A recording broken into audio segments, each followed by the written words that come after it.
Now, that takes me to my question, like, I'm going to come to you before we round off with Nodi Okonta. Some people have actually said that maybe probably the next game, would we see the same guys that actually play this particular game forming about 70% of the boys that will execute the next game. I did ask Nodi before we came into the studio that, I hope this guy is not going to rotate again. And he said that, well, it's up to him, and let's see what it will eventually be.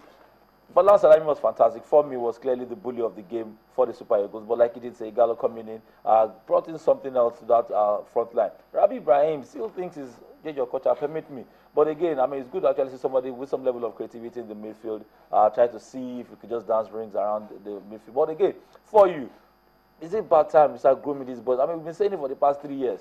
Let's have the starting 15 or 20. Do you think this should form the crux of the boys that will continue to grow for the Super Eagles? Hopefully, it should be. I'll mention some of the guys I'll go back to some of the guys you mentioned. Rabbi Ibrahim, I thought he was trying to play to the gallery, especially when we were 2 goals up. He was just trying to please the crowd, judging by the fact that he's from that part of the world. Bola Salami is a new bull. I expect him to be spearheading Nigeria's attack, not just because he scored yesterday's goal. Even before he scored, his energy, his pace, his running. Someone called him a bully. That's almost true. Even in the first half, you know, he created chances upon chances for himself. You know, there was a point-blank shot that the keeper saved. He followed up with a header that came back off the roof of the net. The debutant, Kingsley Madu, left back.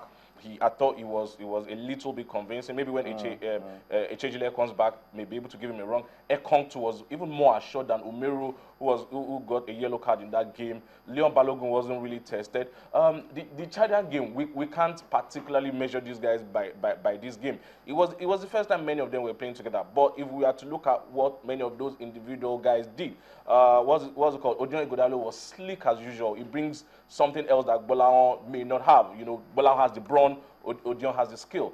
Perhaps 2 of them if they continue to combine. So it's left to Keshi really to see if these guys will continue to form the bulk. Okay. All right, Nodi, for you, the overview about this team for you. Well, it's still a process of getting the world-class team. You can't finish the work when they come to building a national team. You can't have a perfect team. You keep building.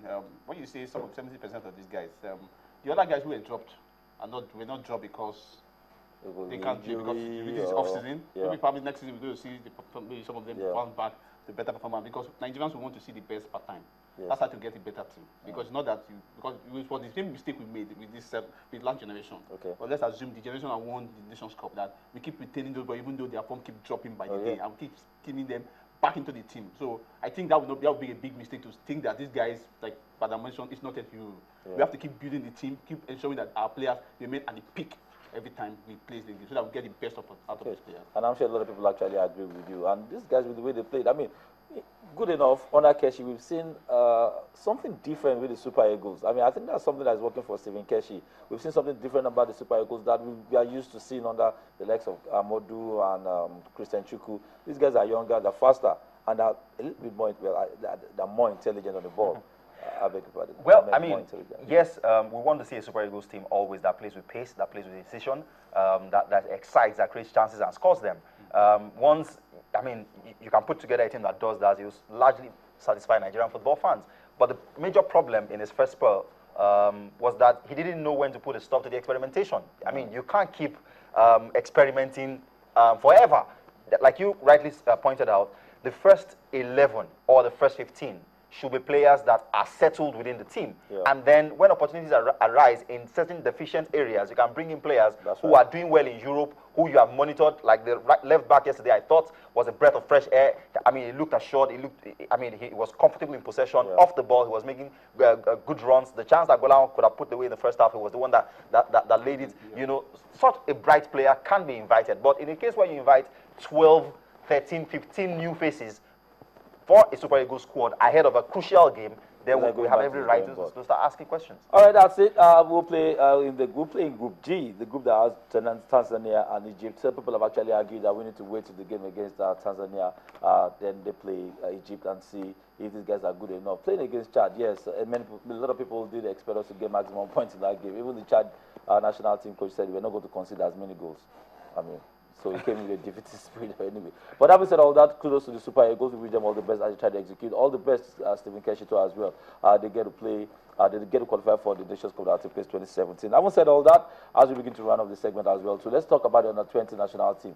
Well, they are no longer part of what is going on in New Zealand, but there's a game. There are games that actually took place today. The quarterfinal games took place today, and if you have time to actually take you through the scorelines, we saw Brazil play 0-0 with Portugal in regulation time, but it ended 3-1 in penalty. Brazil qualified for the semi-final. Mali played 4-1 in penalty, 4-3. Defeating Germany. They played 1-1 regulation time. Germany, where the guys actually bungled us out, so to speak. But Mali were able to go past Germany in the qualifier and qualify for the semi-finals. United States played 5-6 with Serbia. Serbia have qualified for the semi-final stage.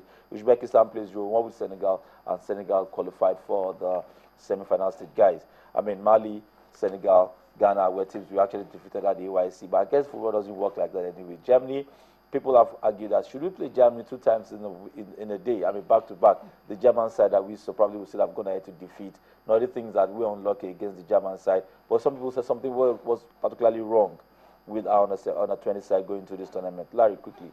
Tactically, I thought we were deficient on the day. Technically, I thought we were below par against the Germans, and that was why, it's a separate forum. I mentioned the fact that, if we play the Germans 20 times over, they will keep defeating us. On that day, we didn't create any chance. We didn't have a shot at goal apart from once in the first half or so. And I thought the Germans were better on the day. And for the Germans, they won't cry because they exited at the quarterfinal stage. Watch these guys rule the world 5 years. Around 5 years. They will create the Ozils, they will create the Khediras, they will create the Miroslav Kloses who will come in from the rank. And that is exactly what Frank's job is, who is the director of training academy. All coaches in the world go to Germany to learn from the academy. He's been training coaches and all of that. So for me, critically, is not the fact that Mali and Senegal are in the semi-final.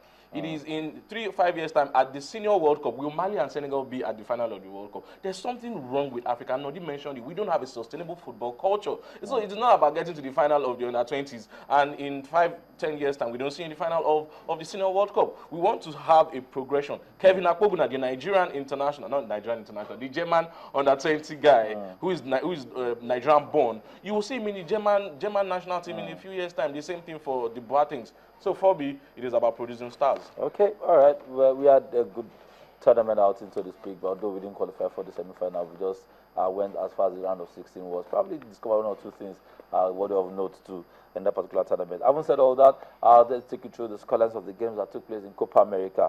Chile played 2-0 over Ecuador.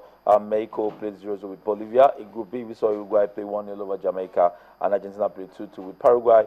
Group C will be today. Colombia will take on Venezuela, and Brazil will take on Peru. A difficult game for Brazil, a little bit actually predicted. Well, I think the Copa America largely disappointed up until yesterday night when Argentina played Paraguay. All the 3 games before didn't quite deliver. The opening game, maybe, Chile, in stops and starts. But yesterday, it was explosive from minute 1 till the end. Argentina raced into a 2-goal lead. Aguero with the first, Messi with the second from the penalty spot.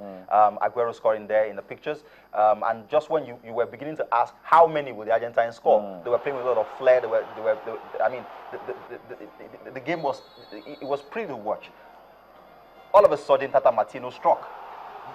Tactically, he kept driving the team forward to score more goals and let Paraguay back in the game. Nelson Valdez with a screamer to get them back in it. As you see it in the picture there, maybe a contender for goal of tournament. Yeah. And with the last kick of the game, Lucas Barrios, former Borussia Dortmund striker, came on from the bench with one of his first few touches of the ball, struck a sweet second, an equalizer that completely deflated the Argentines. And next up, they play Uruguay in a game that will mean that if they don't win, Argentina may just be staring early elimination in the face. Which is not good for Tata Martino. A team that are hot favorites to actually win this tournament. Okay.